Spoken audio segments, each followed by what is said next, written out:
C'est la période des examens et la panique s'installe. La clé, c'est peut-être pas d'étudier plus, mais d'étudier mieux. Aujourd'hui, on va décortiquer la science de l'apprentissage pour transformer complètement sa façon de faire. Ça, c'est le scénario classique, non? On passe des heures, la tête plongée dans les livres. On a l'impression que ça y est, on maîtrise tout sur le bout des doigts. Et là, devant la feuille d'examen, c'est le vide, le blanc total. C'est tellement frustrant, puis je suis pas mal sûr que ça nous est tous déjà arrivé. Cette fausse impression de tout savoir, ça a un nom. Ça s'appelle l'illusion de la compétence.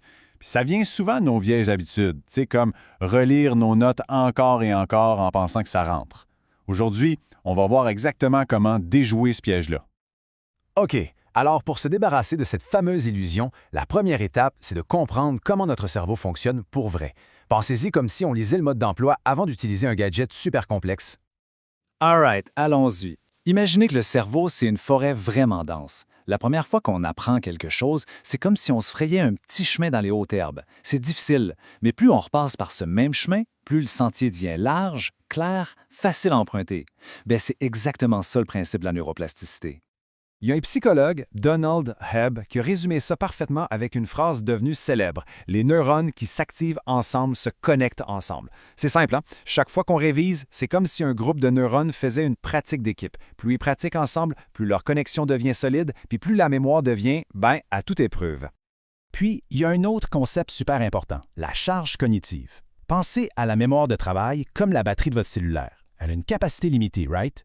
Chaque notification qui pop, chaque distraction autour, ça draine la batterie. Ça laisse moins d'énergie, moins de place pour ce qui est vraiment important, l'apprentissage. Et ça, c'est la raison pour laquelle le bachotage de dernière minute, ça ne marche juste pas. Regardez cette courbe. Notre cerveau est littéralement programmé pour oublier. Si on ne fait pas un effort actif pour se souvenir de quelque chose, une bonne partie de l'info va disparaître en quelques jours à peine. C'est un peu décourageant, mais la bonne nouvelle, c'est qu'il y a moyen de pirater ce système-là.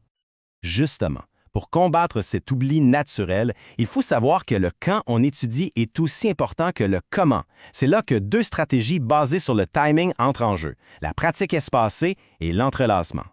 Regardez-moi ça, c'est la preuve par l'image. À gauche, on voit le cerveau pendant une session de bachotage. L'activité s'allume fort, puis, pouf, elle diminue. Le cerveau stagne.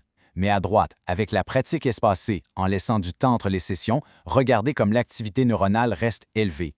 On force le cerveau à faire un petit effort de plus pour aller chercher l'info, et c'est cet effort-là qui grave la mémoire à long terme. L'autre stratégie de timing, c'est l'entrelacement. C'est assez simple. Au lieu de faire un bloc de 3 heures de maths, on fait, disons, 1 heure de maths, 1 heure de bio, puis on revient aux maths. J'essaie. Sur le coup, ça a l'air plus difficile, le cerveau de constamment changer de mode, mais c'est justement ça qui est bon. Ça le rend plus flexible, puis ça ancre les connaissances beaucoup plus solidement. Bon, on a parlé du cas. Maintenant, parlons du comment. Parce que la clé d'un apprentissage qui reste, c'est de passer du mode passif au mode actif. OK, attention parce que celle-là, c'est peut-être la stratégie la plus puissante, mais aussi la moins naturelle pour plusieurs. Relire ses notes, c'est passif. C'est un peu comme regarder des vidéos de quelqu'un qui fait du vélo en pensant qu'on sait en faire. La pratique de la récupération, c'est de monter sur le vélo et d'essayer de pédaler soi-même. C'est l'acte de forcer son cerveau à aller chercher l'information qui la rend plus forte. Et pour faire ça, c'est super simple. Étape 1, on ferme ses livres, on cache ses notes. Étape 2, sur une feuille blanche, on écrit ou on dessine tout ce qui nous vient en tête sur le sujet. Étape 3, on compare avec nos notes et on comble les trous. Le plus fou, c'est que même si on ne se souvient de rien à l'étape 2, le simple fait d'avoir essayé prépare notre cerveau à mieux enregistrer l'info à l'étape 3. L'autre technique active, c'est l'élaboration.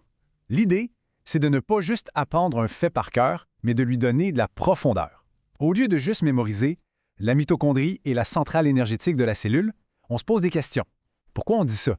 Comment ça marche concrètement? C'est quoi la différence avec les autres parties de la cellule? En faisant ça, on tisse une toile de connexion autour de l'information, ce qui la rend beaucoup plus difficile à oublier. Maintenant, voyons deux autres trucs pour que les concepts, surtout les plus abstraits, restent bien accrochés dans la tête. Ça, c'est le double codage. Le principe est simple. Quand on combine des mots avec une image qui a du sens, on donne deux chemins au cerveau pour retrouver l'information. Un chemin verbal et un chemin visuel. C'est comme avoir une porte d'entrée et une porte de derrière pour accéder à la même mémoire. C'est beaucoup plus efficace. C'est pour ça qu'un bon schéma vaut 1000 mots, littéralement. Notre cerveau n'est pas super bon avec les idées abstraites. C'est comme ça. Alors pour l'aider, il faut lui donner du concret. Un concept comme la thermodynamique, c'est abstrait.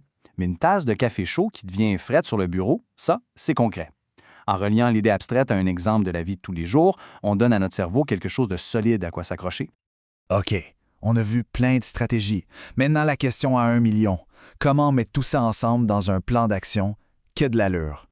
Bon, avant toute chose, il y a une règle d'or, la gestion de l'attention. Regardez bien ce graphique, parce que c'est frappant. La simple présence de notre téléphone sur le bureau, même s'il est face cachée, même s'il est éteint, ça bouffe une partie de notre capacité de concentration. C'est prouvé. Alors le premier geste, le plus simple et peut-être le plus important, on prend le téléphone et on le met dans une autre pièce. Ensuite, pour structurer son temps, il y a un outil génial, la technique Pomodoro. C'est simple, on met un minuteur pour 25 minutes et pendant ce temps-là, on se concentre sur une seule tâche, pas de distraction. Après 25 minutes, on prend une petite pause de 5 minutes. C'est parfait pour intégrer la pratique espacée et pour garder une concentration au top. Ici, on cherche un système qui intègre pas mal tout ce dont on vient de parler. Il y a la méthode de prise de notes Cornell. Ça commence pendant le cours, on prend nos notes comme d'habitude, mais seulement dans la grande section de droite de la page. C'est après le cours que ça devient intéressant. Idéalement, le jour même, on revient nos notes. On utilise la colonne de gauche pour transformer nos notes en questions. En gros, on cache la partie droite et on essaie de se souvenir de l'info juste en lisant nos questions. C'est de la pratique de récupération intégrée directement dans notre système de notes. C'est brillant! Donc, si on résume, l'idée, ce n'est pas de se battre contre notre cerveau, c'est de travailler avec lui. L'attention, c'est la porte d'entrée. Il faut éviter de surcharger le système. On utilise des méthodes actives, comme la récupération, et on espace nos efforts. Au final, ce qui compte, ce n'est pas le nombre d'heures passées à étudier, mais bien la qualité de ces heures-là. Voilà, ce n'est pas juste de la théorie, c'est vraiment une boîte à outils. Pas besoin de tout révolutionner du jour au lendemain, l'important c'est de commencer quelque part. Alors la question c'est, laquelle de ces stratégies résonne le plus? Laquelle est la première qu'on a envie d'essayer? Juste en choisir une et s'y tenir, ça peut déjà faire une différence incroyable.